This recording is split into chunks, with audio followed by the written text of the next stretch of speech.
प्रियंका गांधी वाड्रा के पति और समाज सेवी रॉबर्ट वाड्रा ने सोनिया गांधी से ईडी की पूछताछ को लेकर बीजेपी पर निशाना साधा है और कहा है कि आज तक किसी भी बीजेपी के नेता को ईडी ने नोटिस जारी नहीं किया है। इस मामले को लेकर न्यूज इंडिया के न्यूज एडिटर आसिफ इकबाल ने खास बात की है, सुनिए।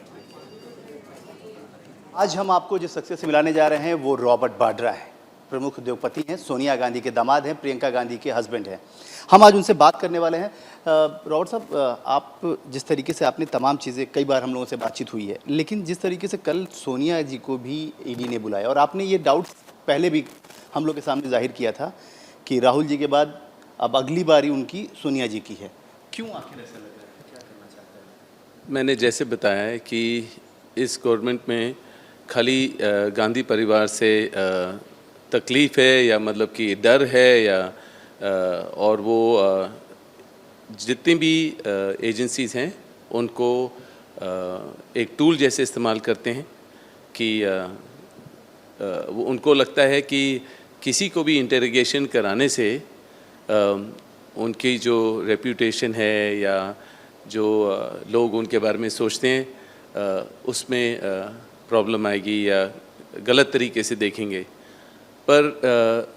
अब काफ़ी समय हो गया है जो सारे देश के हर नागरिक को पता है कि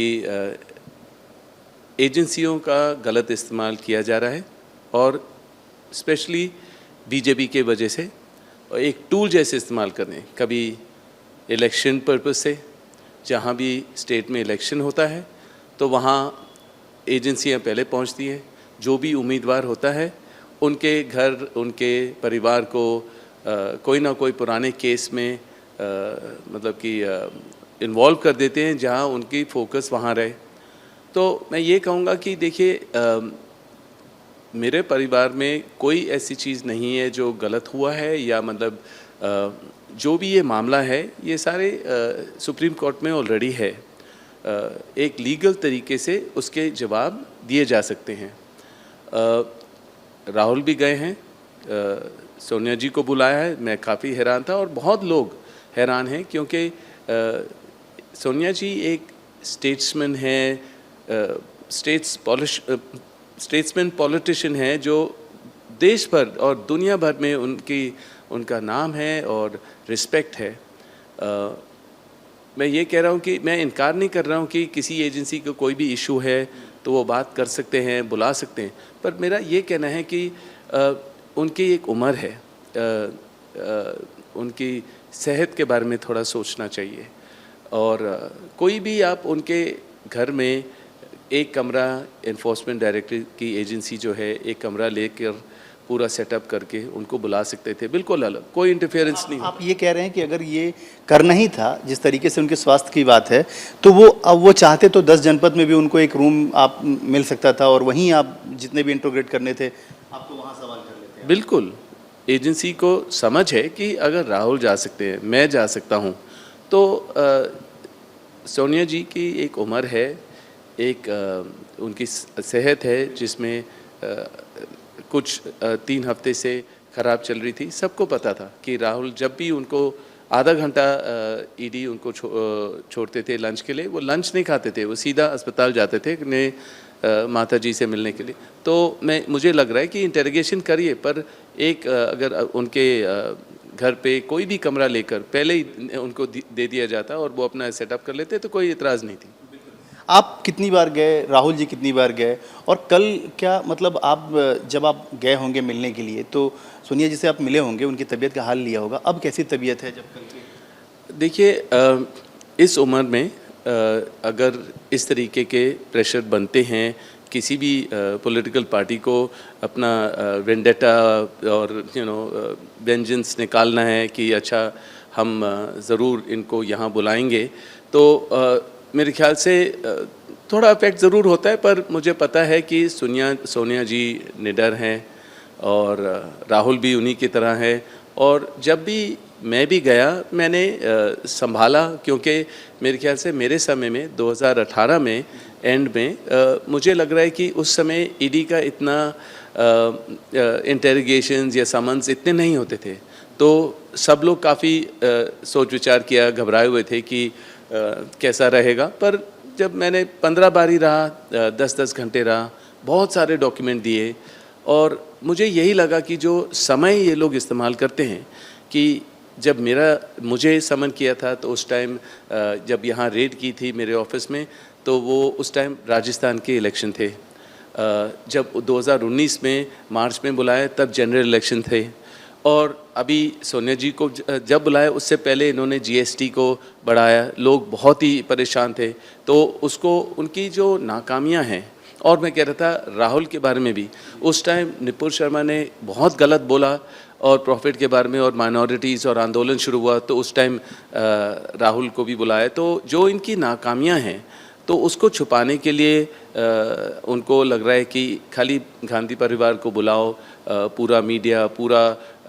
देश उठेगा और खाली फोकस उनका इन्हीं पे होगा, क्योंकि ऐसे लीडर हैं राहुल और प्रियंका और सोनिया जी जो लोगों की बात रखते हैं, पार्लियामेंट में रखते हैं, रोड पे रखते हैं, लोगों की जो मुश्किलें हैं उनकी आवाज़ को बुलंद करते हैं, उनका जो समस्या है उसका समाधान ढूंढते हैं। एक सवाल क्योंकि आपसे बहुत लाजमी है, आपने कहा कि पहले आप, फिर राहुल जी, फिर सोनिया जी, तो क्या अब अगला नंबर प्रियंका गांधी वाड्रा? देखिए, मैं तो यही कहूँगा कि मेरे बच्चे जो हैं, रायहान जो जब 20 साल का था उस टाइम एक मेरे ख्याल से एक नोटिस आई थी इनकम टैक्स की, आपने हमें बताया। हाँ, इनकम टैक्स की कि जैसे ही उन्होंने कुछ अपनी कंपनी खोली या अपना काम शुरू किया कि उसमें भी उनको एक लेटर मिला और कि आप बताइए कितने कमा रहे हैं और ये वो, और पूरा ये मतलब एक छोटा लड़का जो अपना काम शुरू कर रहा है कि ज़रूर अपना प्रधानमंत्री तो खुद ही कहते हैं कि स्टार्टअप इंडिया करो, स्टार्टअप इंडिया करो, तो फिर ये सारे जो स्टार्टअप इंडिया में मैं आपको बताऊंगा कि 11,000 लोग अपने काम गवा बैठे हैं और स्टार्टअप भी मतलब बिल्कुल ठप हो गया था, पर उसकी वो बीजेपी कभी भी बात नहीं करेगी। पर एनीवे, मैं अपने बेटे की बात कर रहा था कि रायहान को एक मेरे ख्याल से नोटिस मिला और ज़रूर अगर वो कंपनी खोलेगा और कुछ भी कमाएगा तो उसका इनकम टैक्स रिटर्न अपना फाइल करेगा और जो भी है आरओसी में सारा इन्फॉर्मेशन मिल जाता है। पर एक तरीके से प्रेशर है फिर से मतलब वो तो हर हद को पार कर देते हैं कि बच्चों को भी तंग करना। तो पूरा देश देख रहा है कि अब ये बिल्कुल एजेंसियों पर भरोसा नहीं है, क्योंकि जैसे मैंने बताया कि इलेक्शन टाइम होता है तो पंजाब में जो उम्मीदवार हैं उनको तंग किया, बंगाल में ममता के नेफ्यू को तंग किया, अभी महाराष्ट्र में चल रहा है और सब ना सब कुछ अब ईडी सब जगह चलता है। तो मेरे ख्याल से तो राजनीति और ये एजेंसियों को अलग रखना चाहिए। उनका आपको संदेह है कि प्रियंका जी को भी ये लोग मतलब जब रेहान के वो नोटिस कर सकते हैं तब तो फिर मैं यही कहूँगा कि हमें किसी चीज़ में हैरानगी नहीं होगी। अगर प्रियंका को भी बुलाएंगे, मुझे पता है हम लोग सब निडर हैं और कोई चीज़ छुपाने की ज़रूरत नहीं है। कोई भी केस हो उसके लिए हर जवाब है हमारे पास और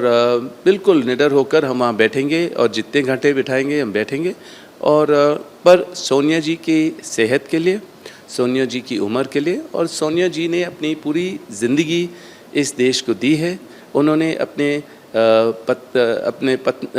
उन्होंने अपने हस्बैंड को उन्होंने गंवाया, अपने सास को गंवाया और आपने देखा कितनी मेहनत से उन्होंने आगे बढ़े। और जब वो प्रधानमंत्री बन भी सकती थी और कोई भी नहीं रोक सकता था, उन्होंने बोला कि मेरा मकसद ये नहीं था, मेरा मकसद था लोगों को आगे बढ़ाना, देश को आगे बढ़ाना। और सबसे ज़रूरी वो भेदभाव की राजनीति नहीं करती हैं, वो बिल्कुल प्रगति की, देश की प्रगति के लिए सोचती हैं और उसी की राजनीति करती हैं। एक आखिरी सवाल, लोग ये कह रहे हैं कि जिस तरीके से सोनिया गांधी के ईडी में जाने को लेकर कांग्रेस पार्टी सड़कों पे थी, कांग्रेस पार्टी के तमाम नेता नज़र आ रहे थे, कार्यकर्ता नज़र आ रहे थे, नहीं लगता कि ऐसे बहुत सारे, जैसे आप भी कह रहे हैं कि बहुत सारे इशूज़ हैं जो सरकार नहीं चाहती है उस पर डिस्कस करना, वैसे इशूज़ पर भी सड़कों पर वैसे ही प्रोटेस्ट करने की ज़रूरत है, वैसे ही सड़कों पर उतरने की ज़रूरत है, वैसे ही अपनी आवाज़ मुखर करने की ज़रूरत है। और आपको भी लोग ये देख रहे हैं कि क्या आप भी पॉलिटिक्स में अब इसी वजह से क्या आपको भी उतरना पड़ेगा, आपको लगता है? देखिए, जब भी मैं इस विचार में इस सब्जेक्ट पे बात करता हूँ, ईडी के सब्जेक्ट में, क्योंकि राजनीतिक चीज़ों में मैं ज़्यादा दखलंदाजी नहीं देता हूँ। पर अगर ऐसा सब्जेक्ट है जिसमें 15 बारी में बैठा हूँ, मैंने एक्सपीरियंस किया है, मेरा अनुभव है, इसलिए वो मैं शेयर करता हूँ। तो मैं ये कहूँगा कि ज़रूर लोगों ने देखा है कि 20 साल 25 साल में मैंने एक तो देश के लिए जहाँ भी कुछ सेवा कर सकता हूँ, विकलांग लोगों के लिए, अंधे लोगों के लिए, और बेबुनियाद जब इल्ज़ाम लगाते हैं तो, और उनको पता है कि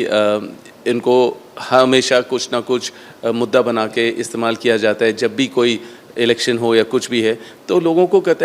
लोगों का ये कहना है कि आप ज़रूर राजनीति में पहला कदम लीजिए कि आप बड़े पैमाने पर आप अपने काम कर पाएंगे, और जो लड़ाई है इन लोगों के साथ करनी है, क्योंकि आप अच्छे इंसान हैं,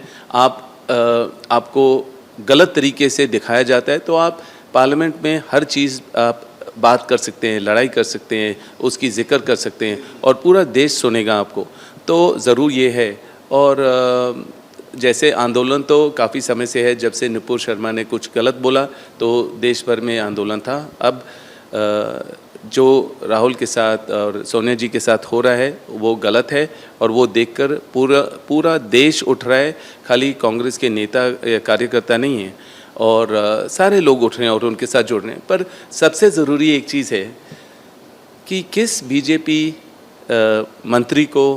या वर्कर को या किसी को भी बीजेपी से कि समन किया गया है किसी भी एजेंसी से? बिल्कुल नहीं किया है। और ये बायस्ड क्यों है? तभी लोग देखते हैं कि ऑपोजिशन लीडर्स को तंग किया जा रहा है, और स्पेशली गांधी परिवार को, जो देश के लिए सोचते हैं, देश के लोगों के लिए सोचते हैं और प्रगति करने के लिए सोचते हैं। तो इनकी आवाज़ को नीचे करने के लिए, या मतलब कि डराने के लिए, पर वो निडर हैं। कोई भी ये एजेंसी बुला लीजिए, हम लोग सब जा सकते हैं, जवाब दे सकते हैं, और हम फिर भी देश के लिए लड़ेंगे और लोगों के लिए लड़ेंगे। और बस मेरी यही विनती है कि एजेंसियों को और राजनीति को अलग किया जाए। बहुत बहुत शुक्रिया। साफ तौर पे रॉबर्ट वाड्रा कह रहे हैं कि कभी ऐसा कोई टाइम नहीं आया जब बीजेपी के किसी भी बड़े और वरिष्ठ या फिर कोई भी नेता लोगों को, किसी को भी ईडी ने नोटिस जारी किया हो। सिर्फ गांधी परिवार को वो अटैक कर रहा है, और साफ तौर पे ये भी कह रहे हैं कि राजनीति को और एजेंसियों को अलग रखने की ज़रूरत है, और सरकार को इस पर विचार करना चाहिए। जितनी भी वैधानिक संस्थाएं हैं उनको भी इस पर विचार करना चाहिए। साथ ही उनको इस बात का संदेह भी है, आशंका भी है कि प्रियंका गांधी को भी ईडी नोटिस जारी कर सकता है। अब देखना दिलचस्प होगा कि आखिर आगे और क्या होने वाला है। कैमरामैन केडी के साथ आशिफ इकबाल, न्यूज़ इंडिया, दिल्ली।